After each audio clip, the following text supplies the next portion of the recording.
Howdy, hey folks, it is Mrs. Johnson with the Acro Wisdom channel.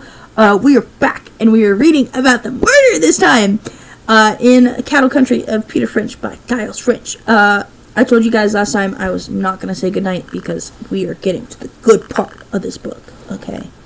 Oh, hold on. Still not good at this camera. Dang it. Murder! That says murder! We're reading the chapter titled Murder at Jansenko on page 103. If you were not here for the last episode, or it's been a while, Peter French just got married to Dr. Glenn's daughter, and they just headed off to Oregon. And now we gotta figure out how they got murdered. He got murdered. Let's go. Okay. Murder at Jansenko. Death came suddenly to Dr. Hughes James Glenn. On Saturday, February 17th, 1883, between 2 and 3 o'clock in the afternoon, he was walking on the porch of his Jansenko hotel, watching his men catch a horse that had broken loose with harness on.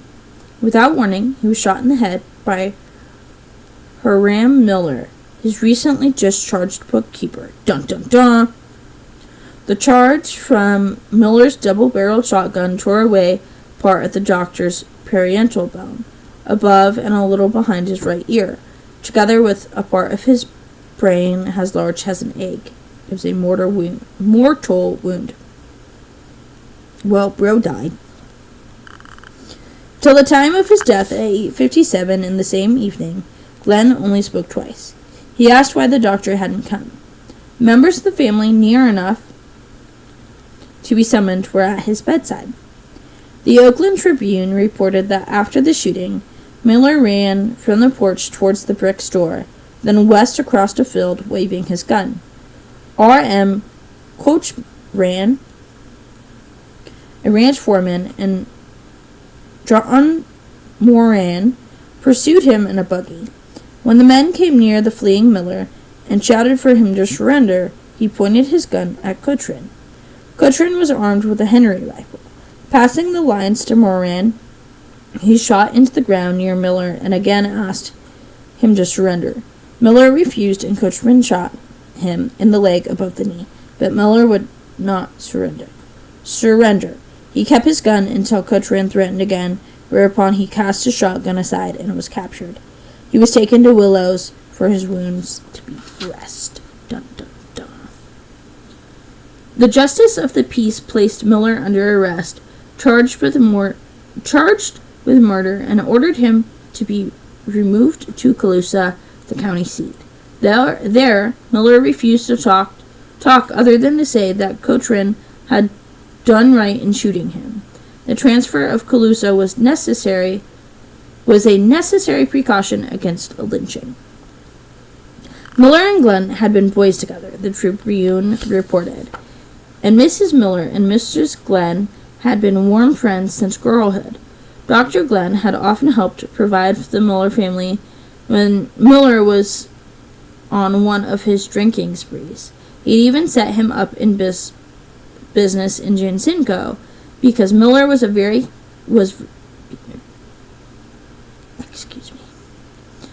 He even set him up in business in Jansenko because Miller was very capable when sober. However, Miller soon fell to drinking again, and Glenn had to let him go. Miller had run through several other jobs before Glenn hired him as a bookkeeper. His other bookkeeper had quit because of the check-shaving activities of Mrs. Poston. The doctor apparently thought that Miller would accept Mrs. Poston's practice. He didn't and was fired. The same day, Miller obtained a shotgun in Willows, saying that he would raffle it off to make some money. The shooting of Dr. Glenn roused newspapers throughout Northern California to high praise of the man. The Tribune wrote, Dr. Hugh J. Glenn of Colusa was one of the most remarkable men of his age. He was born to be a leader in whatever he undertook. Had he commenced his business career in Wall Street, he could have been another Commodore Vanderbilt or J. Gould.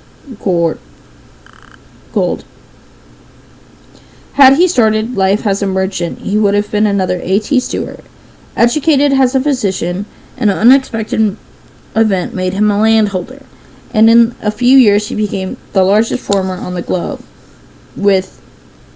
and the only wheat grower in America who chartered his own ships and sold by telegraph his own grain to Europe, dispensing the middlemen entirely. His payments for labor and supplies on his ranch have reached as high as $600,000 in a single year. He was acclaimed a near perfect physical specimen without a weak spot on his well-knit body. It was said that he could ride a mule 18 hours a day when supervising his vast holdings. In addition to his thousands of acres in California, Glenn was credited with ownership of 70,000 acres of land in Oregon, stocked with 30,000 cattle, which he'd never seen. Peter and Ella were at Winnemucca on their way to Oregon when notified of her father's death. They returned immediately to Oakland for the funeral. Excuse me. Oh. I had to move my stuff. Okay. They returned immediately to Oakland for the funeral.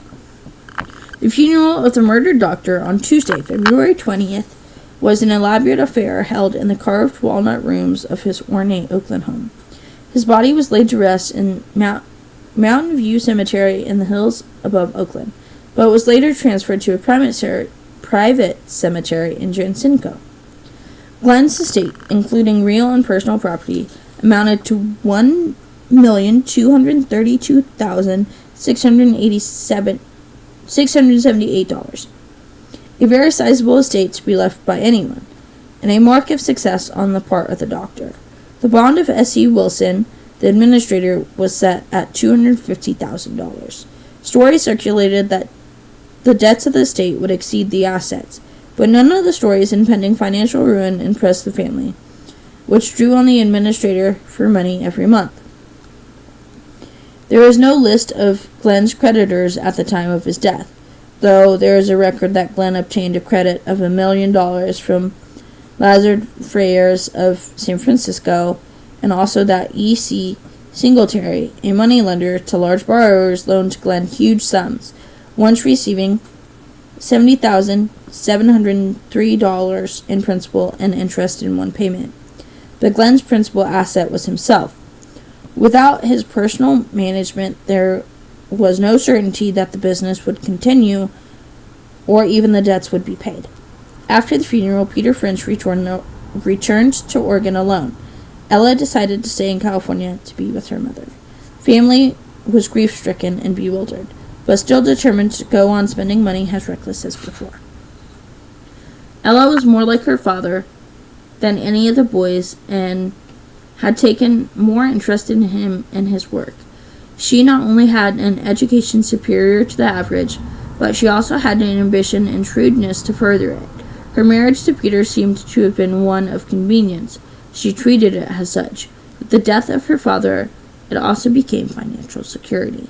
But evidence that she never came to Oregon and never lived with Peter French on the ranch is more convincing than that she did. Dun dun dun! End of that chapter.